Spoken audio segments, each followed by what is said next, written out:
me voy a poner a viciar un cachito. ¿Cómo andan? ¿Sos nuevo acá en el canal? Mira, justo me agarraste por poner a viciar. Mira, si sos nuevo, apretá acá, suscribite al canal, activa la campanita, poné todas y cuando te llegue una notificación de un video que estoy subiendo, de un gameplay nuevo, mira, agarra, dale like, pone compartir y nada, eso es todo. Fácil, gratis y no te cuesta nada, dale, no seas malito. Nos vemos la próxima,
Bienvenido al modo descubrimiento del antiguo Egipto de Assassin's Creed.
Bienvenido a Planificación de Alejandría.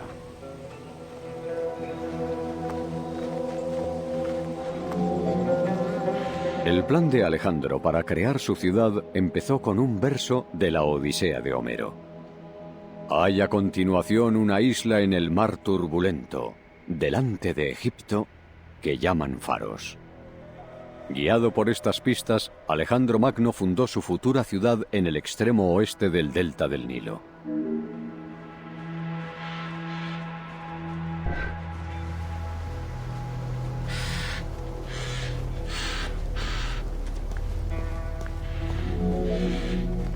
Aunque a Alejandro Magno le parecía una ubicación perfecta para su ciudad, presentaba grandes desafíos.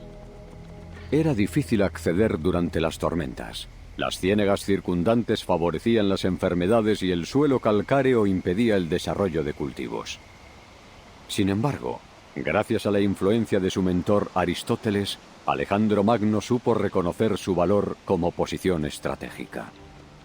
Alejandro Magno sabía que, si controlaba Pelusio al este, Menfis al sur y la joya de la corona, Alejandría al oeste, crearía un bastión triangular que le permitiría controlar todo el delta y al mismo tiempo tener acceso al mar Mediterráneo.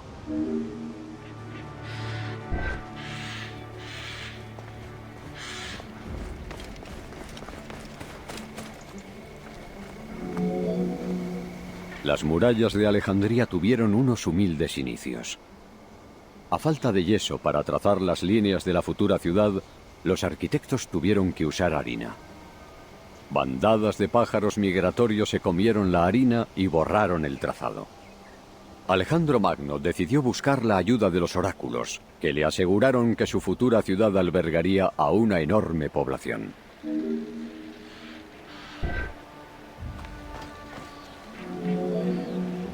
Las excavaciones de Mahmud Bey el Falaki en el siglo XIX revelaron que el recinto amurallado medía aproximadamente 5,2 kilómetros de largo y 2,2 kilómetros de ancho. Su altura era de unos 9 metros.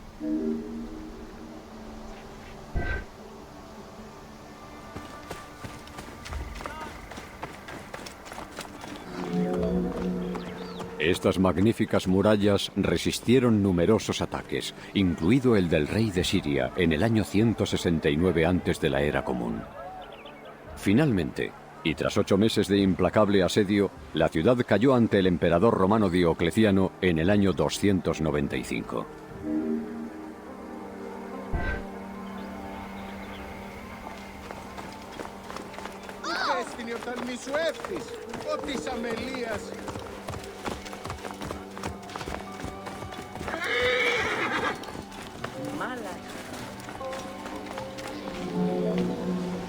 El arquitecto principal de Alejandría, Dinócrates, eligió un trazado hipodámico.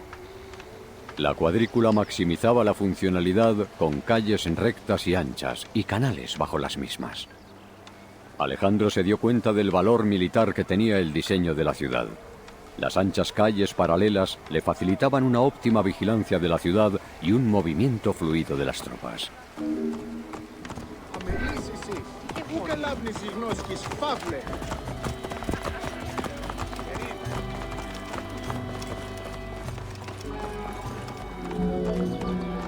Un corredor central iba desde el puerto del Mediterráneo, en el norte, hasta el lago Mareotis, en el sur. Esta carretera principal servía de conexión directa para comerciantes y viajeros entre ambos puertos.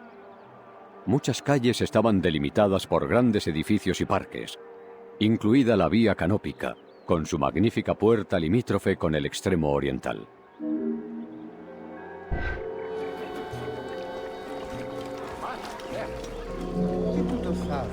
Es probable que Alejandría se construyera sobre una ciudad egipcia anterior.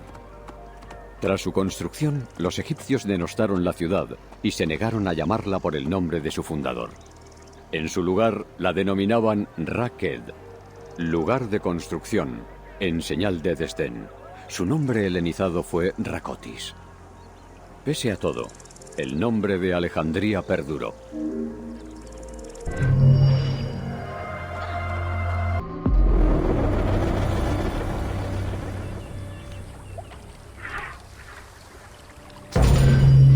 Bienvenido a Grandes Regiones de Egipto.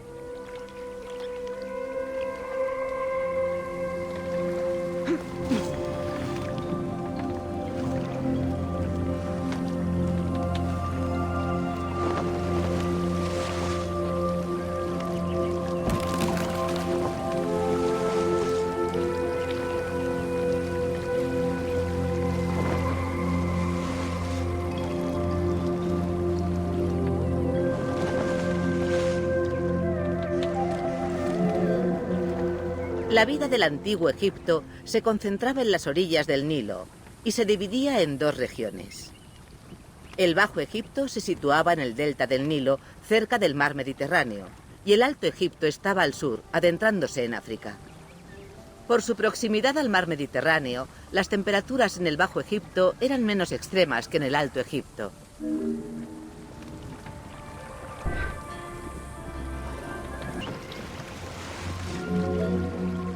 Hasta el año 3100 antes de la Era Común y la unificación de Egipto, cada región tenía su faraón y su corona. La corona del Bajo Egipto era roja y portaba los símbolos del papiro y la abeja. La corona del Alto Egipto era blanca y portaba los símbolos del loto y el junco.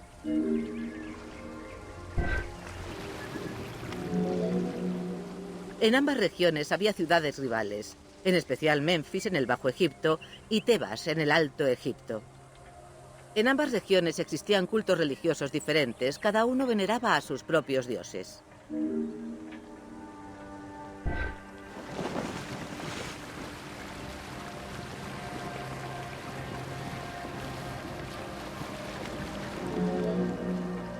Muchos de los templos estaban diseñados de forma que representaran a las dos regiones, y las ceremonias incluían a menudo al Alto y al Bajo Egipto en sus ritos.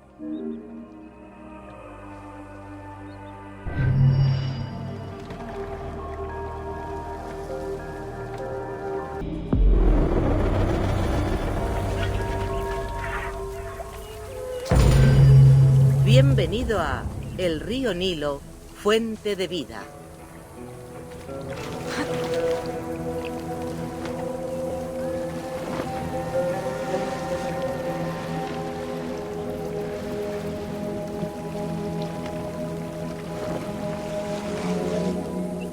Los antiguos egipcios llamaban tierras negras al terreno fértil y oscuro del Nilo. El desierto de alrededor eran las tierras rojas. La tremenda diferencia entre el terreno productivo y el desierto baldío tuvo gran influencia en la cultura, en la mitología y en la religión.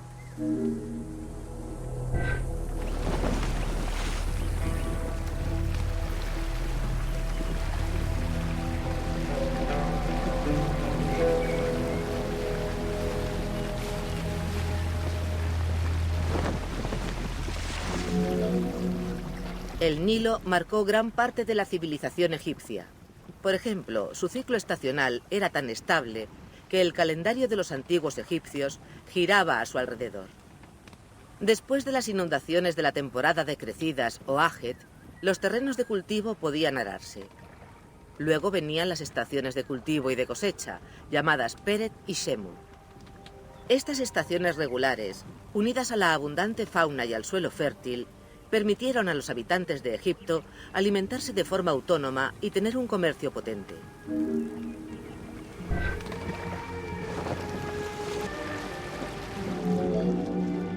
El río Nilo, que fluye desde el sur hacia el norte, atravesaba con elegancia el Alto y el Bajo Egipto.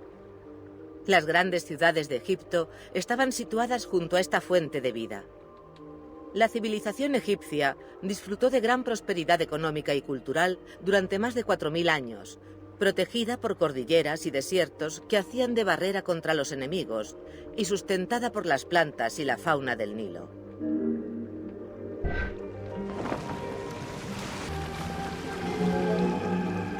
Tanto los antiguos egipcios como los antiguos griegos llamaban al Nilo el río en sus respectivos idiomas. El Nilo recorre más de 6.700 kilómetros y es uno de los ríos más largos del mundo. Fluye desde el sur hacia el norte y atraviesa 11 países. El río Nilo nace en la región de los grandes lagos subecuatoriales, donde se encuentra uno de los más grandes del mundo, el lago Victoria, cerca de Tanzania.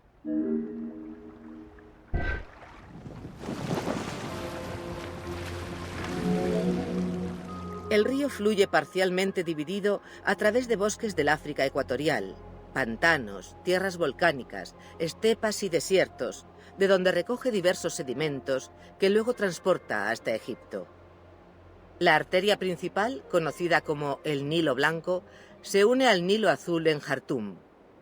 Aquí es donde transcurre a través de ricos depósitos de limo y nutrientes que arrastra a su paso.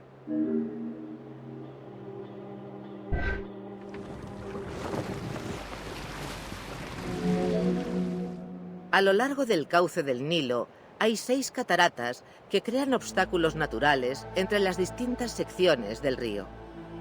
Las cataratas son largas zonas de unos 100 kilómetros, en las que las aguas rápidas sortean de forma tumultuosa enormes montones de rocas y bancales de piedra.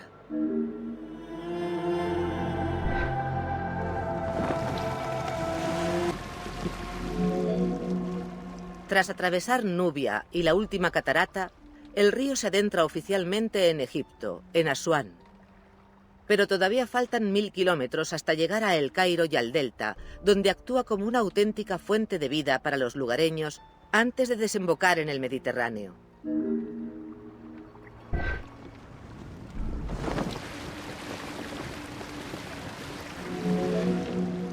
Los regadíos y el uso del agua en el antiguo Egipto dependían sobre todo del Nilo. Sin embargo, también tenían acceso a arroyos, ríos y a varios lagos grandes. El delta, situado en el extremo norte del Nilo, también llamado Bajo Egipto, es una gran zona de regadío en la que el río se divide en diversos ramales.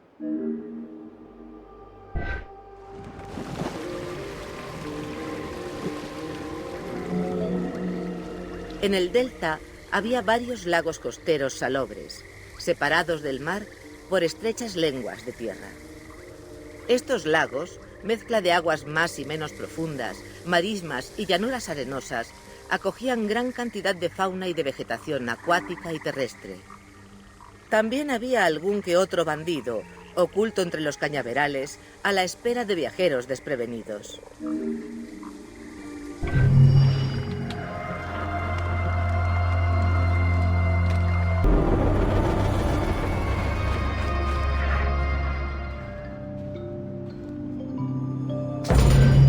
Bienvenido a Desiertos de Egipto.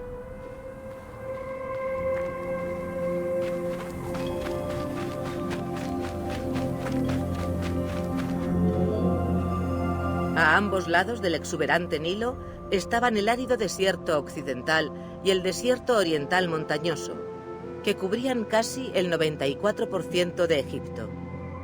Cada uno de estos grandes desiertos tenía su propio microclima y albergaba desiertos menores con su propia fauna y flora. En las profundidades del Sáhara se han descubierto fósiles de ballena. Este lugar, conocido como Valle de las Ballenas, demuestra que la zona estuvo en otra época bajo el mar.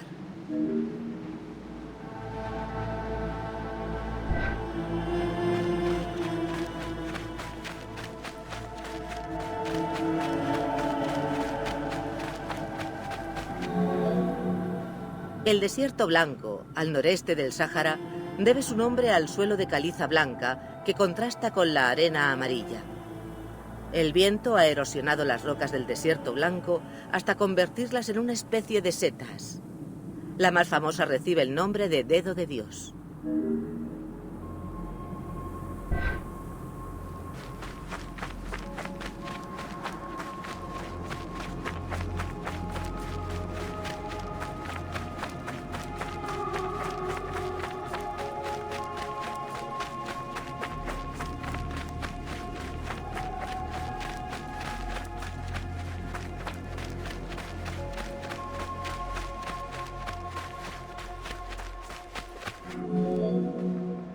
El Gran Mar de Arena es un desierto que abarca de forma ininterrumpida del oeste de Egipto al este de Libia. Allí se puede encontrar un mineraloide característico llamado vidrio del desierto líbico. Este material amarillo verdoso aparece en fragmentos del tamaño de un guijarro o en enormes rocas.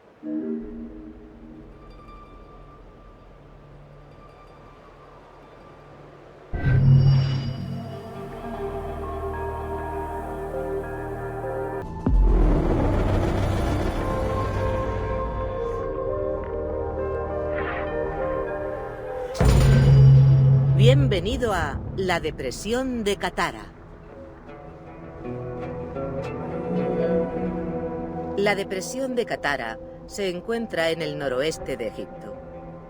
La cuenca, de 18.000 kilómetros cuadrados, está a 133 metros bajo el nivel del mar y cubierta de sal.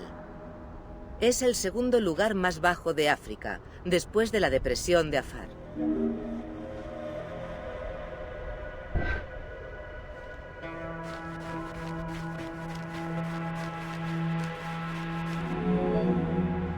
El clima es muy árido, con temperaturas medias que alcanzan los 36 grados.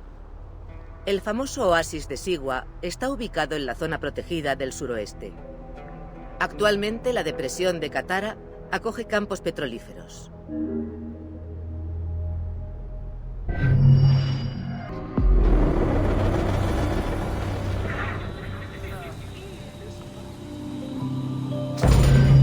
Bienvenido a Sigua.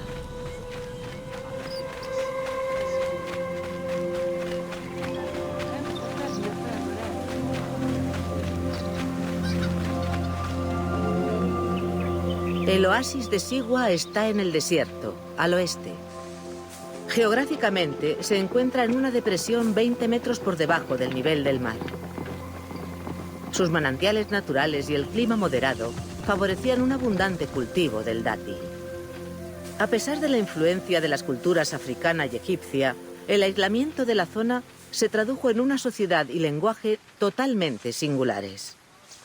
A pesar de adorar a los mismos dioses, la arquitectura de los templos en Sigua difería de la tradicional en Egipto.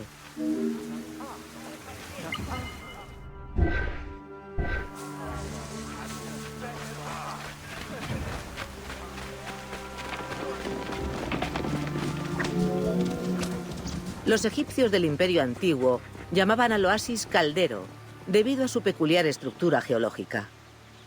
Los oasis eran cruciales para las tribus nómadas y las caravanas.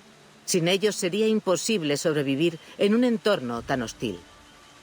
Por esa razón, pronto se convirtieron en núcleos de comercio y de control político.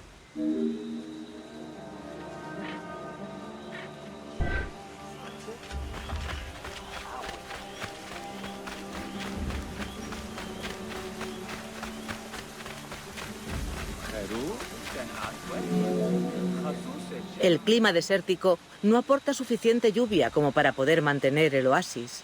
En su lugar, las corrientes subterráneas alimentan las cuencas.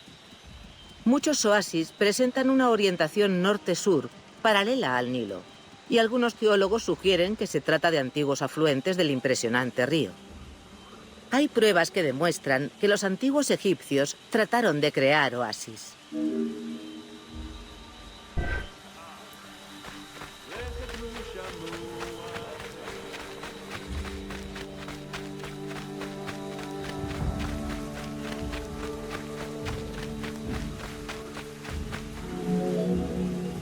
Los libios son los más conocidos, porque cultural y geográficamente están vinculados al valle del Nilo y su delta. Estos oasis occidentales son muy distintos del resto a nivel geológico. Los más famosos e importantes son los de Jariyá, Dakhel, Farafra, Bahariyá y Sigua.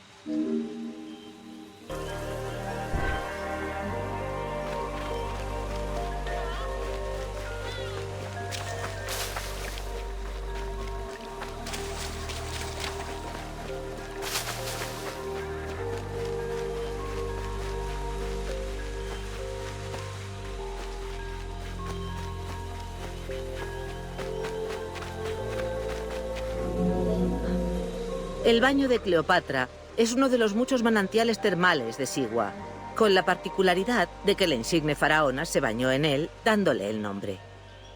La presencia de una fuente subterránea queda atestiguada ya por Heródoto en el siglo V antes de la Era Común, cuando el oasis era conocido como Amoneion por los griegos de Cirene.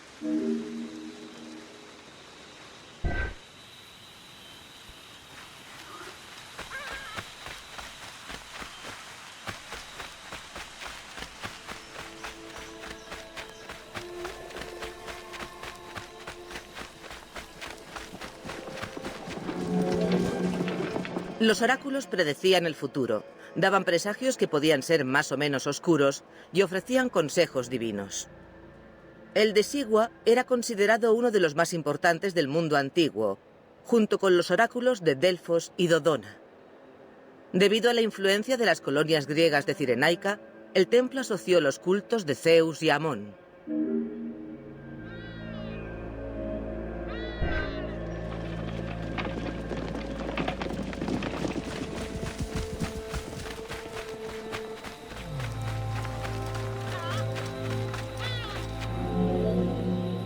No es sorprendente, pues, que Alejandro Magno recorriese el peligroso camino hasta Sigua para consultar al oráculo, emulando gestas de héroes míticos como Hércules y Perseo.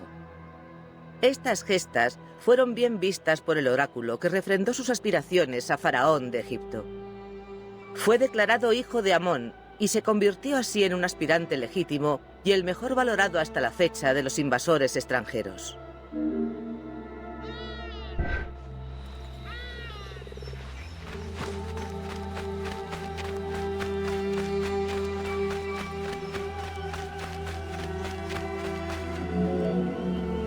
Los ricos y poderosos enviaban regalos o recorrían largas distancias para asegurarse la buena fortuna y recibir la bendición del oráculo de Sigua.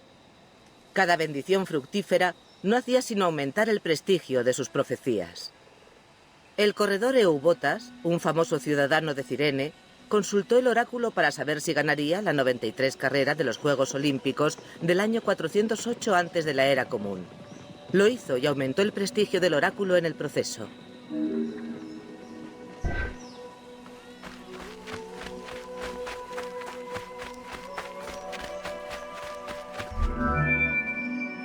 El templo del oráculo de Amón fue mandado construir por Amosis II en el siglo VI antes de la Era Común. En el juego, su entrada está vigilada por esfinges con cabeza de carnero en representación de Amón. Están inspiradas en estatuas similares expuestas en el Museo Británico. Otra opción habría sido una representación helénica de Zeus Amón, la esfinge con cabeza humana y cuernos. Esta representación de Amón fue muy popular en Siwa.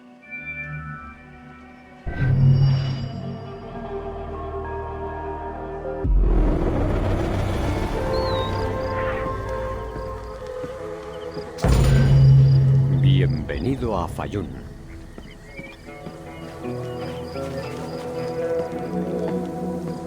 El oasis de Fayún es un enorme receptáculo en el desierto occidental alimentado por los desbordamientos del Nilo. No se considera un verdadero oasis, a pesar de que da nombre a toda la región que abarca el lago Moeris. En este oasis se han encontrado los restos arqueológicos más antiguos de toda la zona, lo que indica que ha estado habitada por cazadores y recolectores desde el Neolítico.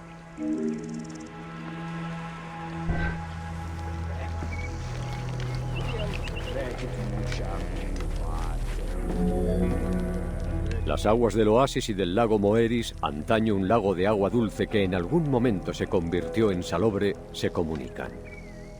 En la dinastía XII, los antiguos egipcios redirigieron el curso del agua con una presa y crearon un canal para usar el lago como embalse. El riego les permitía seguir cultivando cereales, uva o aceituna durante todo el año.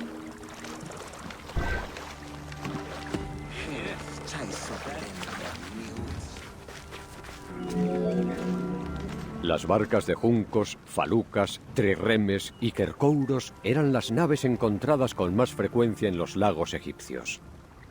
Su propósito abarcaba desde la pesca diaria, el comercio, las operaciones bélicas o el turismo, hasta el transporte de los enormes bloques de piedra usados para levantar monumentos.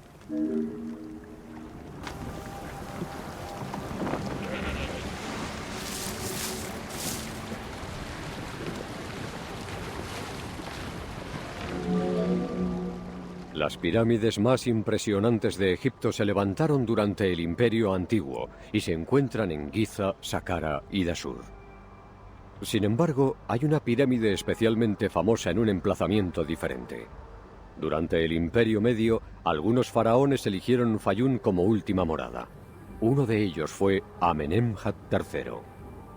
Su pirámide hizo mella en el imaginario de los antiguos cronistas que se referían a ella como el laberinto, principalmente por el enorme complejo funerario a los pies de la pirámide. Heródoto afirmaba haber visitado 12 patios y más de 3000 de sus cámaras, aunque es sabido que tenía cierta tendencia a la hipérbole.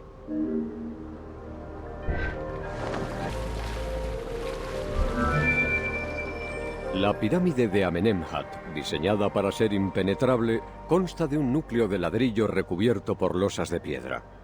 El diseño de la cámara funeraria, un solo bloque de arenisca, es único de esta pirámide. Richard Lepsius y Flinders Petrie exploraron el recinto de la pirámide, de 385 por 158 metros, y lo identificaron como el emplazamiento del laberinto. Las condiciones de esta investigación no fueron las óptimas. La mayor parte de la zona estaba inundada debido al canal cercano. Además, hacía tiempo que la piedra y la cobertura de la pirámide habían sido saqueadas. Ubisoft decidió devolver a la vida este monumento perdido y las innumerables criptas que se le atribuyen, consagradas al sagrado dios cocodrilo Sobek.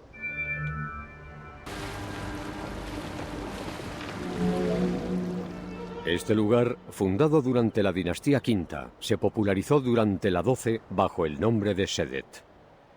Durante la era tolemaica, la metrópolis fue renombrada como Crocodilopolis por los griegos en honor al dios cocodrilo Sobek. Durante la era grecorromana, los clerucos, soldados tolemaicos establecidos allí después de su servicio militar, ampliaron los sistemas de irrigación. La distribución del agua y el regadío triplicaron la extensión de las tierras cultivables y enriquecieron la ciudad. Hasta 27.000 habitantes llegó a tener en su momento álgido. La ubicación de la ciudad era clave a la hora de controlar las muchas ramificaciones del canal principal, y con ellas el Nilo.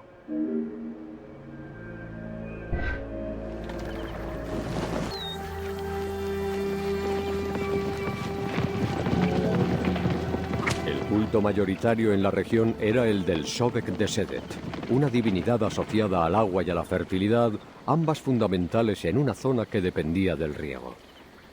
Muchas aldeas cercanas añadieron a su designación oficial el título Ciudad de Sobek. Durante las fiestas, los egipcios de más edad recitaban himnos pidiendo la intervención divina de Sobek. Los colonos griegos y después los romanos colaboraron con la economía del templo adoptando los ritos fúnebres de embalsamamiento locales. Sus sarcófagos estaban decorados con retratos sorprendentemente realistas.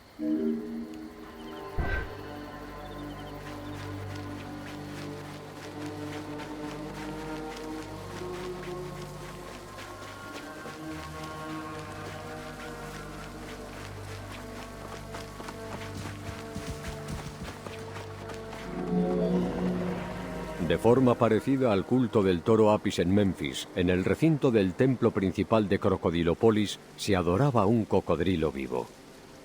Estrabón narra que los sacerdotes alimentaban a este animal, conocido como Sobek por los egipcios, y sucos por los griegos, con carne, vino y leche con miel. Cubrían su cuerpo con joyas y oro, y tras su muerte era embalsamado y depositado en la gruta de los cocodrilos junto a otros miles de cocodrilos momificados.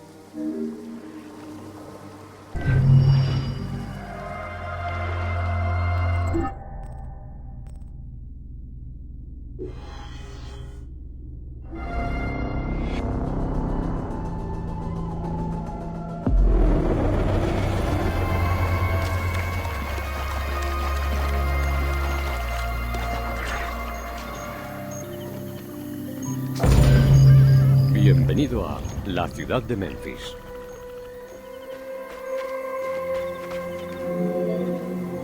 A lo largo de la historia del antiguo Egipto, todas las ciudades tenían una cosa en común: estaban en las orillas del Nilo. A menudo, las ciudades se dedicaban al gobierno o al culto. Las grandes ciudades contaban con varios templos dedicados a numerosos dioses. Los egipcios llamaban sepat a sus divisiones administrativas. Luego se adoptó el término nomo. En el Bajo Egipto había 20 sepat y en el Alto 22. La capital del antiguo Egipto cambió muchas veces con el paso del tiempo.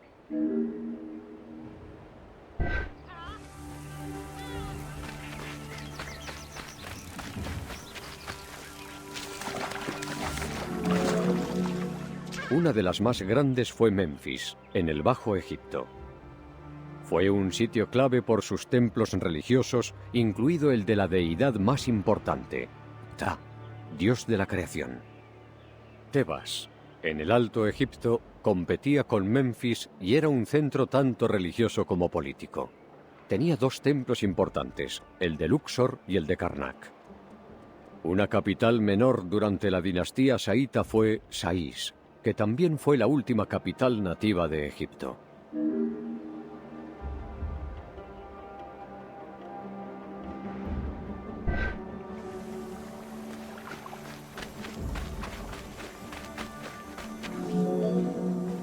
Durante la dinastía III, con el faraón Zoser, Memphis se convirtió en la primera capital religiosa y administrativa de Egipto. Incluso cuando la capital política de Egipto estaba descentralizada, los faraones eran coronados en esta ciudad sagrada para legitimar su llegada al trono. El último en hacerlo fue Alejandro Magno. Aunque hoy no quedan más que unas ruinas al sur de El Cairo, la estructura de la ciudad puede intuirse. Tenía 5 kilómetros de largo y 2 de ancho.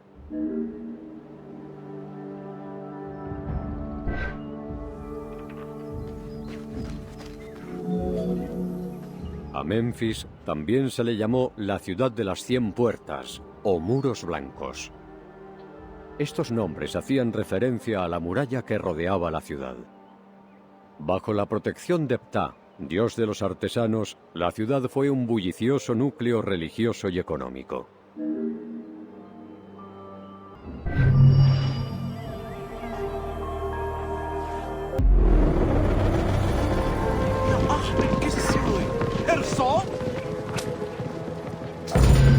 Bienvenido a Redescubrir Egipto.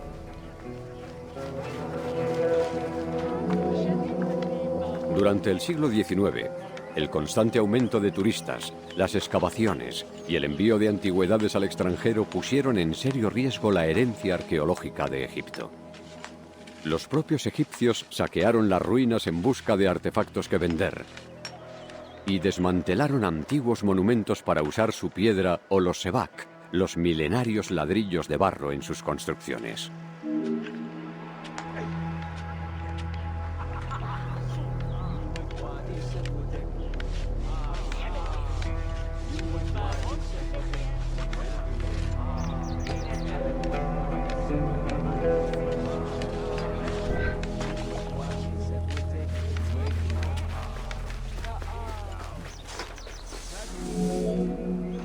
En 1858 se dio un gran paso en la conservación del legado de Egipto, cuando el virrey creó el Servicio de Antigüedades. Con la ayuda de académicos extranjeros, Auguste Mariette controló el departamento con mano de hierro e intervino en casi todas las grandes excavaciones que se realizaron a lo largo de Egipto y Nubia. Consciente de la necesidad de conservar los artefactos que aún quedaban en Egipto, Mariette solicitó la apertura de un museo para tal fin en 1858. Este fue el antecesor del actual Museo de Egipto.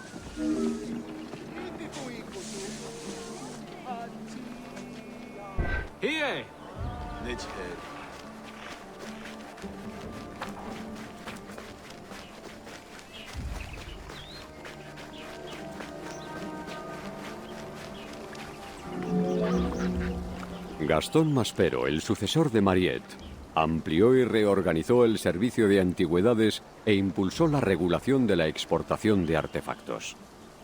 Los franceses controlaron el servicio hasta su cesión a los egipcios en los años 50. A mediados del siglo XIX, la egiptología ganó prestigio como disciplina dentro de instituciones privadas y sociedades científicas.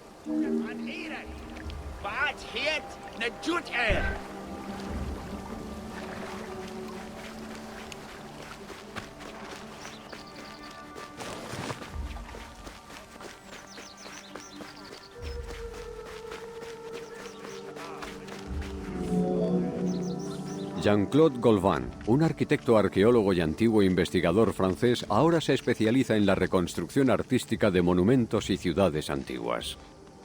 Hasta la fecha, ha creado más de 800 ilustraciones, que incluyen 3 volúmenes dedicados a la reconstrucción del antiguo Egipto. Su meticulosa obra se puede apreciar en libros y museos alrededor de todo el mundo.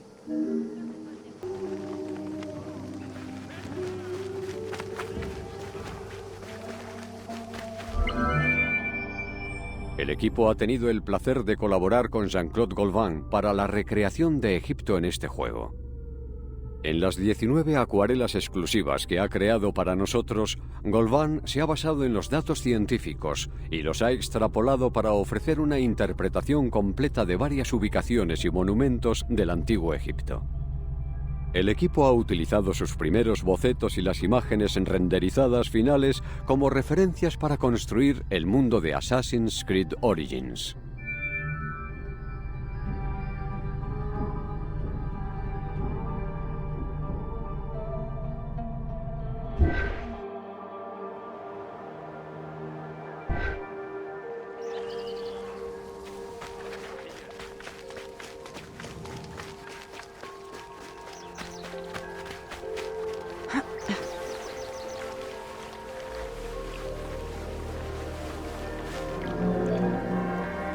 Aunque la cultura religiosa del antiguo Egipto y sus monumentos mortuorios siguen siendo investigados, la egiptología moderna ha cambiado su enfoque.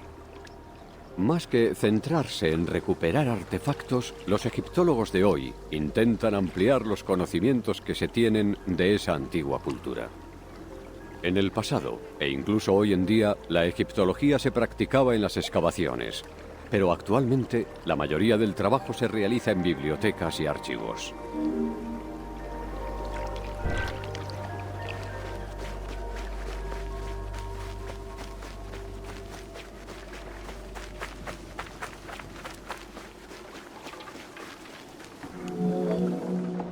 La egiptología contemporánea tiene un enfoque interdisciplinario, donde los arqueólogos propiamente dichos reciben ayuda de científicos de otras disciplinas y usan técnicas nuevas y menos invasivas. Los datos de GPS, las imágenes por satélite y los georradares ayudan a que los arqueólogos sepan lo que hay bajo la tierra antes de excavarla.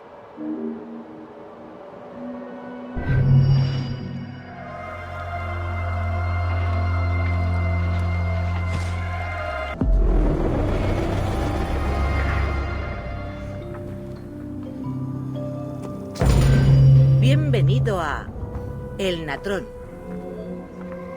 El natrón es una sal incolora que empleaban los egipcios para conservar la comida, limpiar productos y fabricar vidrio. También se utilizaba en el proceso de momificación.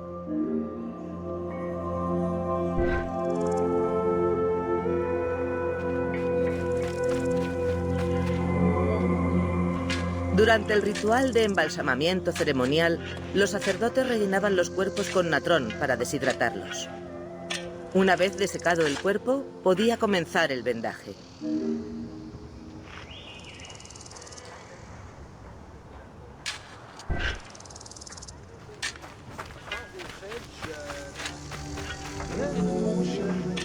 El natrón se extraía de los yacimientos de Wadi el Natrun, y los métodos principales consistían en extraer placas precipitadas del lecho del lago cuando éste se secaba o evaporando agua saturada de mineral durante las crecidas.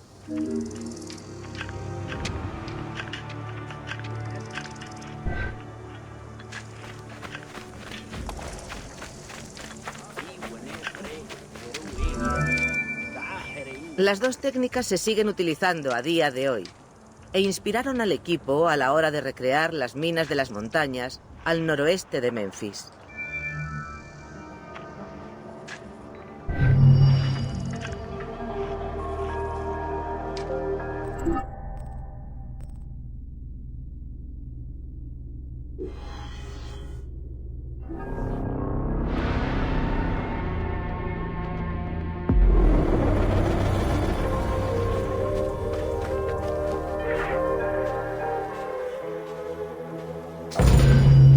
Bienvenido a Fauna del Antiguo Egipto.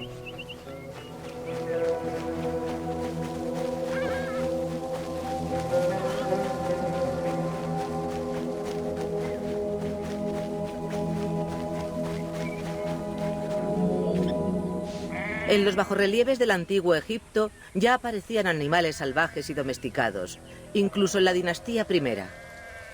Aunque la variada fauna era una fuente de alimento fiable, también influyó en la cultura y en la mitología.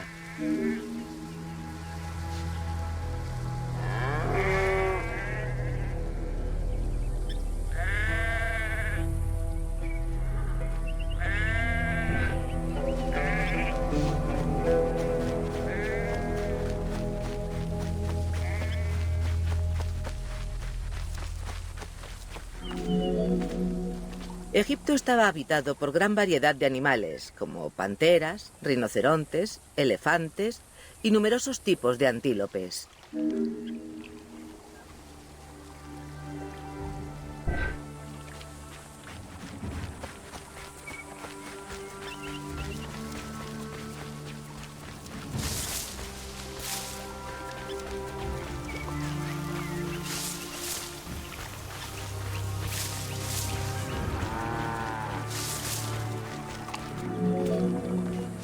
El Nilo acogía muchas clases de peces, además de hipopótamos y cocodrilos.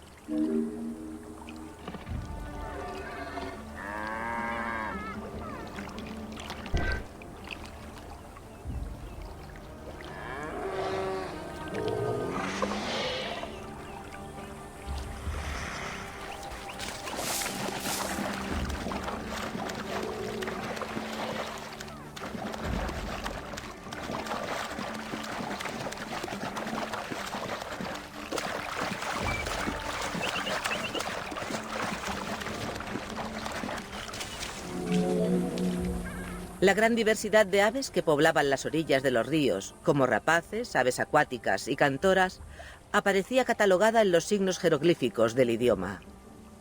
Los encuentros con reptiles e insectos, como cobras, escorpiones y escarabajos, se plasmaban en jeroglíficos y obras de arte.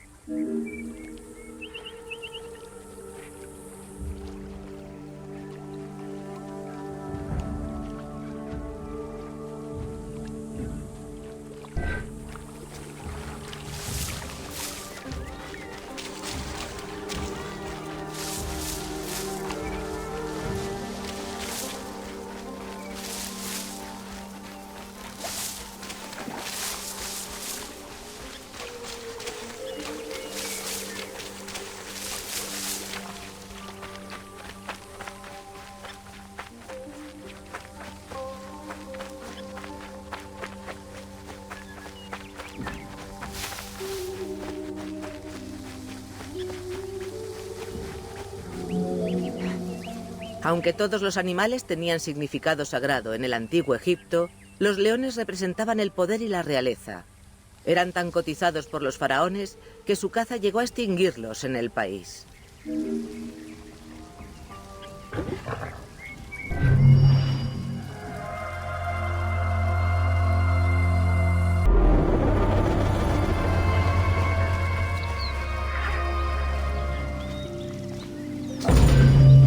Bienvenido a Flora del Antiguo Egipto. El clima y la geografía característica del delta del Nilo eran muy favorables para la vegetación. Muchas de estas plantas servían como sustento para los habitantes y también para comerciar. El flujo estacional del Nilo permitió a Egipto ser autosuficiente durante siglos.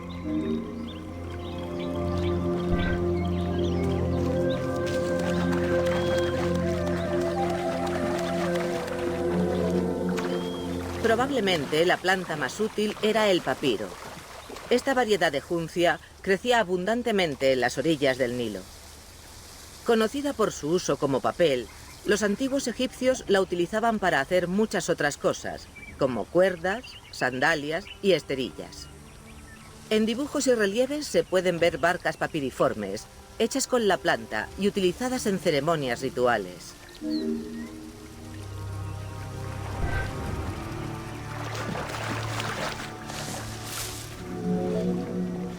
A lo largo del Nilo crecían muchos tipos de árboles, como palmeras datileras, algarrobos y tamariscos. El primer árbol frutal cultivado fue la higuera, seguido del manzano, el granado y finalmente el olivo, ya en la época del Imperio Nuevo. El cultivo del mango fue resultado de su importación tardía desde Asia en la Edad Media.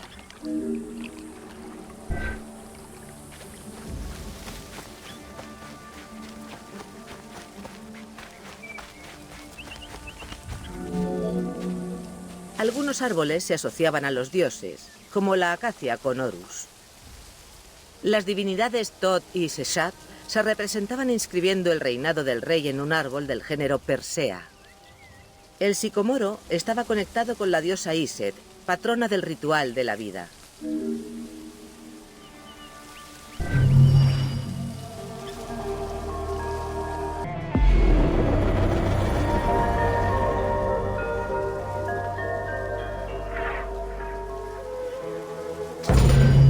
Bienvenido a Jeroglíficos del Antiguo Egipto. Los jeroglíficos se usaban como escritura sagrada en monumentos, estatuas y textos en papiro. Los primeros símbolos parecidos a los jeroglíficos se hallaron en objetos cerámicos del año 4000 antes de la Era Común. Esta escritura, con signos y dibujos estilizados, fue la única usada desde sus orígenes antiguos hasta el fin de la era faraónica. En el Antiguo Egipto, los jeroglíficos eran la escritura de los dioses.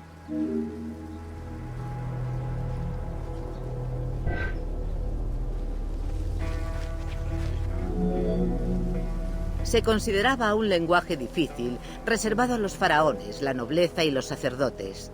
Se usaba en ceremonias, en las tumbas y en los registros del gobierno. Pocos egipcios sabían leer los antiguos jeroglíficos, por lo que un halo mitológico rodeaba siempre al lenguaje, incluso en su propia cultura.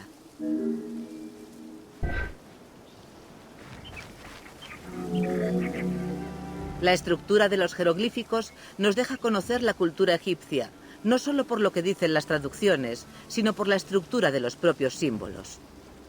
Se encontraban en tumbas, sarcófagos, estatuas y objetos de cerámica. También se grababan minuciosamente en incontables papiros.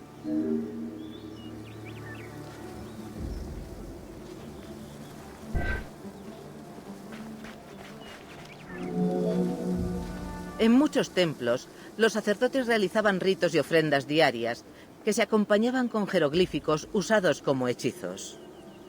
En las pinturas de las tumbas, los jeroglíficos se representan con fórmulas de recitación. Estas palabras eran como hechizos que permitirían al difunto disfrutar de las ofrendas toda la eternidad. Los hechizos y las ofrendas se escribían también para los vivos, para mejorar una medicina o sanar.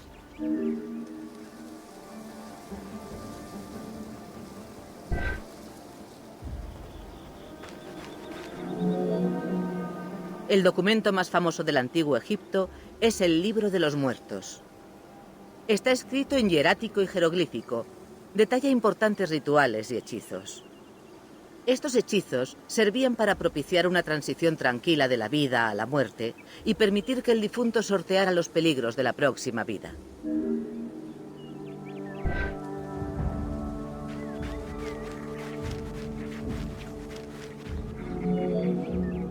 Incluso después de haber sido descifrados, los jeroglíficos eran difíciles de leer, ya que es posible hacerlo en muchas direcciones.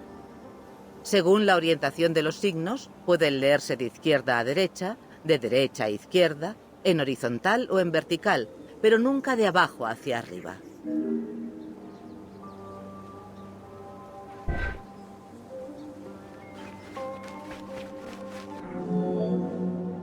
Una pista para saber cómo leerlos es observar la dirección que siguen los signos figurativos. Si un pictograma mira hacia la derecha, el lector debe empezar desde la derecha y leer hacia la figura. El texto en columna de un papiro empieza desde la derecha y va de arriba hacia abajo.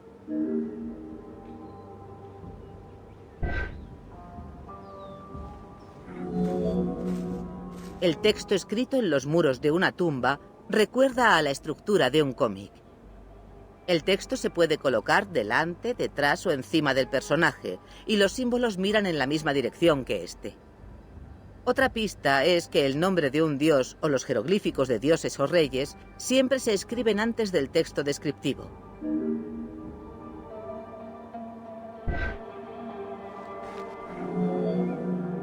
Comparados con las lenguas alfabéticas, los jeroglíficos tienen más símbolos. Debido a la ausencia de vocales, los egipcios inventaron una categoría de signos. Si se coloca al final de las palabras, el signo sirve para denotar el significado. Por ejemplo, el dibujo de un león se refiere a un león, pero también al concepto abstracto de un león como algo peligroso o poderoso.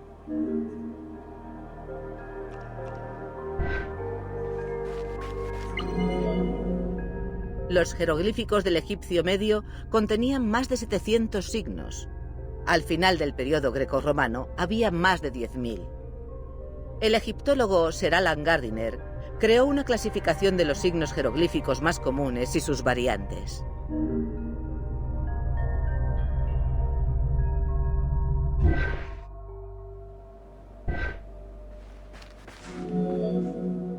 Los idiomas del Antiguo Egipto guardan similitudes con idiomas asiáticos y africanos, que han evolucionado de forma similar a las diversas versiones del egipcio escrito. Estas lenguas pertenecen al grupo camitosemítico. La lengua egipcia sufrió 5 evoluciones claras, cada una con su propia estructura. Dichas lenguas se conocen como egipcio antiguo, egipcio medio, egipcio tardío, demótico y copto. El copto es la única lengua viva que permite a los lingüistas definir la estructura vocálica y distinguir los distintos dialectos.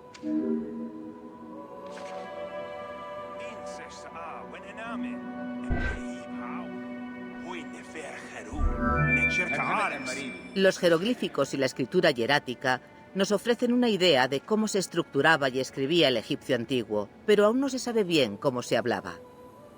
El equipo optó por el español como lengua oral, aunque los personajes usan palabras y acentos del griego y del antiguo egipcio. El idioma que se oye de fondo cuando aparecen grupos de personas se basa en la gramática egipcia de Sir Alan Gardiner.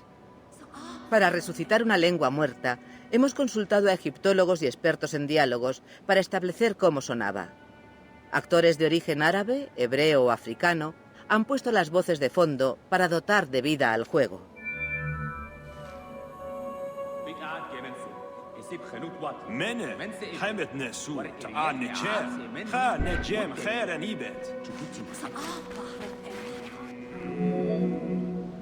Tras la llegada de Alejandro Magno a Egipto y el establecimiento de su gobierno, el griego se convirtió en la lengua de los órganos oficiales.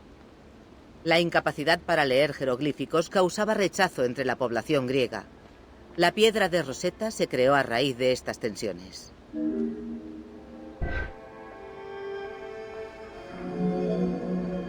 La difusión del cristianismo puso fin a la cultura faraónica y provocó la destrucción de sus monumentos paganos. También supuso el fin de la escritura jeroglífica y su comprensión.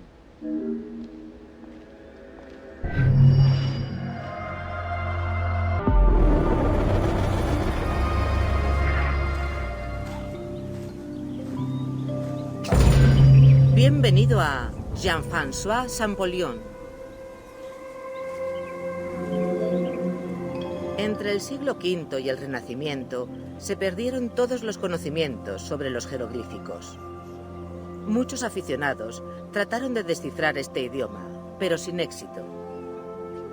Varios investigadores lograron sentar las bases gracias a que identificaron algunos nombres y estructuras gramaticales, además de confirmar que los cartuchos eran la representación de un nombre regio.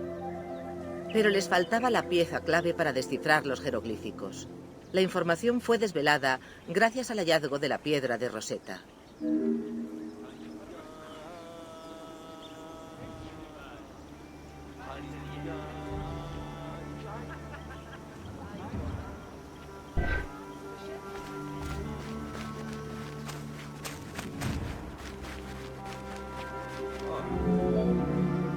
La piedra de Rosetta fue descubierta en 1799 por Bouchard, un soldado de Napoleón.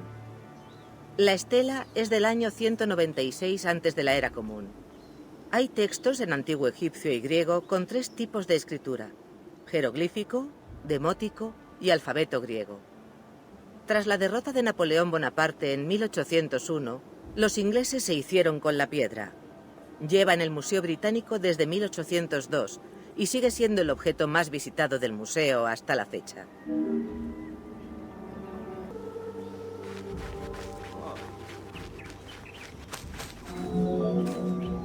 La primera traducción se hizo solo del griego en 1803.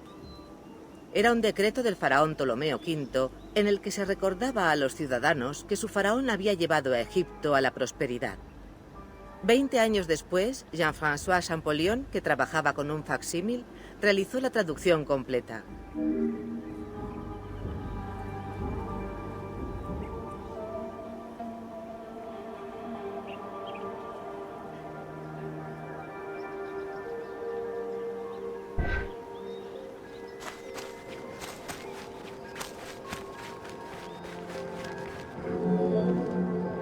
Al estudiar la piedra, Champollion fue capaz de observar algo fundamental que desvelaría todo el misterio.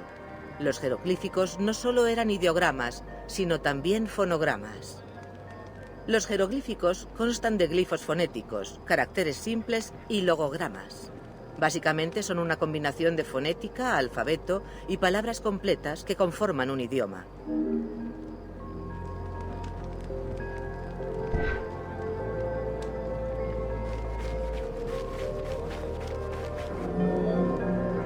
Analizando la piedra, Champollion comprendió que había diferencias entre el número de caracteres jeroglíficos en relación a los caracteres griegos para la misma palabra. Esto le llevó a pensar que los jeroglíficos debían tener rasgos fonéticos. Fue el primer paso para descubrir los secretos de la piedra de Rosetta.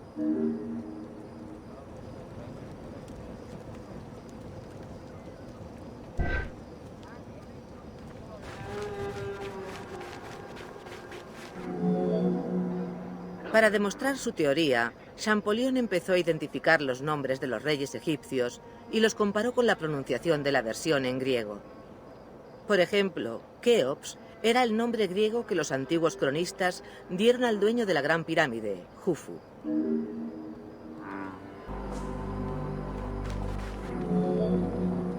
A continuación, Champollion debía confirmar que su teoría era verificable. Usó el obelisco de Philae como referencia adicional. En el obelisco había 2 inscripciones en jeroglíficos egipcios y en griego. Cuando confirmó los nombres de Ptolomeo y Cleopatra en dichos textos y comprobó que los patrones fonéticos eran los mismos que en la piedra de Rosetta, Champollion supo que iba por buen camino.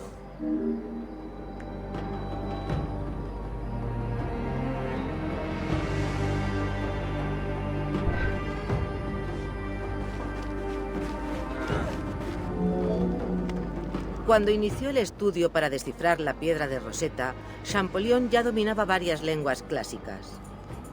Aprovechó su conocimiento del copto para identificar el jeroglífico del sol en el obelisco como la traducción fonética de Ra. Las siguientes traducciones reforzaron sus teorías. Los jeroglíficos egipcios incluían el alfabeto en su aspecto fonético y también determinativo. Esto significa que el símbolo representa a la palabra.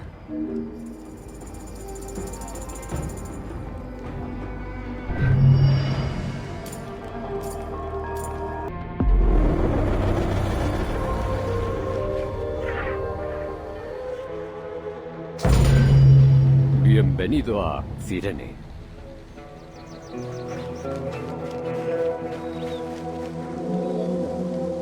Cirenaica se extiende por la costa noroeste de África. En la antigüedad se llamaba Pentápolis, en referencia a las 5 ciudades que formaban las colonias griegas. En el año 630 antes de la era común, los colonos griegos construyeron Cirene, en una exuberante meseta de las montañas verdes de la actual Libia. La población de Cirene creció rápidamente y se dispersó por las terrazas de la meseta. Fue la primera y mayor colonia de las 5.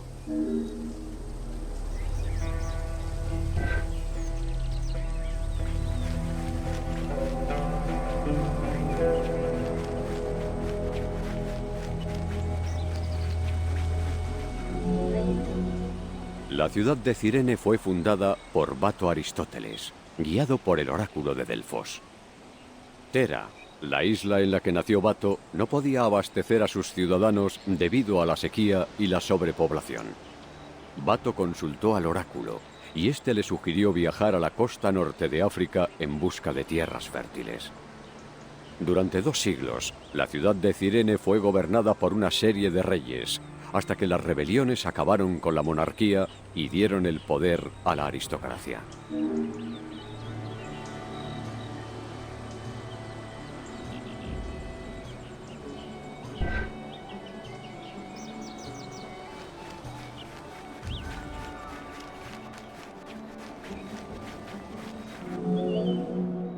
Lo más representativo de Cirene eran sus templos dedicados a los dioses Apolo, Deméter y Zeus, junto a divinidades tolemaicas como Iset y Serapis.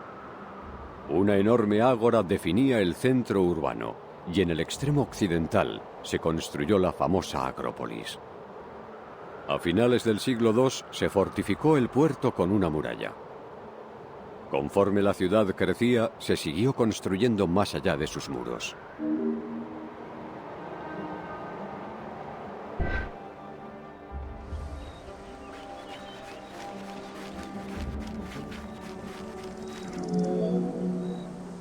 Bajo la influencia romana, Cirene se convirtió en un importante centro económico del Mediterráneo.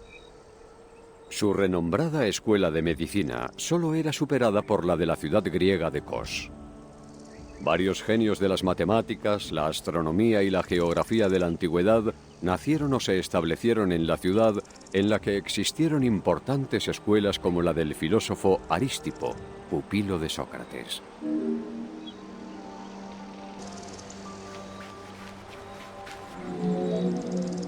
Entre los años 115 y 117 estalló una revuelta en el barrio judío que dañó gravemente la ciudad de Cirene.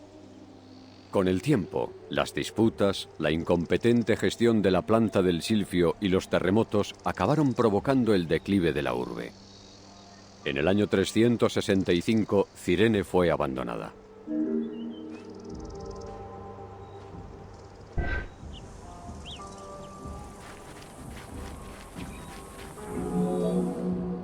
El puerto cercano de Apolonia era un enclave natural ideal, resguardado por una ensenada rocosa y 2 islas.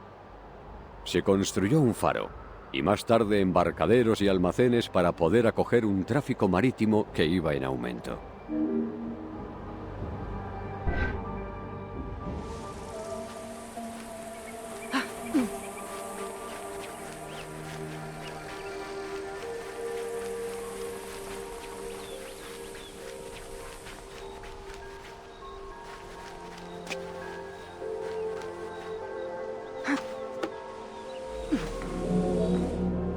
El auge del puerto mercante de Apolonia acabó convirtiendo a la ciudad en la capital de la Pentápolis, sobrepasando a Cirene.